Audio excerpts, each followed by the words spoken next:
July August আন্দোলনে সংঘটিত মানবতাবিরোধী অপরাধের মামলায় সাবেক প্রধানমন্ত্রী শেখ হাসিনা ও সাবেক স্বরাষ্ট্রমন্ত্রী আসাদুজ্জামান খান কামালের বিরুদ্ধে মঙ্গলবার জবানবন্দি দেবেন রাজসাক্ষী হওয়া সাবেক আইজিপি চৌধুরী আব্দুল্লাহ আল মামুন।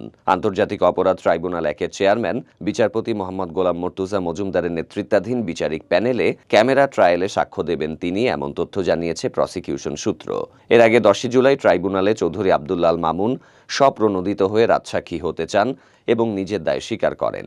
এ মামলায় এ পর্যন্ত ৩৫ জন সাক্ষী জবানবন্দি দিয়েছেন। সাক্ষীদের বর্ণনায় গত বছরের জুলাই আগস্ট আন্দোলনে দেশজুড়ে হত্যাযজ্ঞের ভয়াবহ ঘটনার বিবরণ উঠে এসেছে, যেখানে শহীদ পরিবার ও প্রত্যক্ষদর্শীরা শেখ হাসিনা, আসাদুজ্জামান খান কামাল ও জড়িত অন্যান্যদের দায়ী করে দৃষ্টান্তমূলক শাস্তি দাবি করেছেন। গত ১ সেপ্টেম্বর ১০ম দিনে সাক্ষ্য গ্রহণ ও জেরার কাজ শেষ হয়েছে, যেখানে ৬ জন সাক্ষী, চিকিৎসক, সাংবাদিক ও প্রত্যক্ষদর্শীরা জবানবন্দি দিয়েছেন। আজও এই ধারাবাহিকতায় সাক্ষ্য গ্রহণ অনুষ্ঠিত হবে। ট্রাইব্যুনাল গত ১০ জুলাই শেখ হাসিনা, কামাল ও মামুনের বিরুদ্ধে আনুষ্ঠানিক অভিযোগ গঠন করে বিচার শুরু করার আদেশ দেয়। মামলায় তাদের বিরুদ্ধে মানবতাবিরোধী ৫টি অভিযোগ আনা হয়েছে।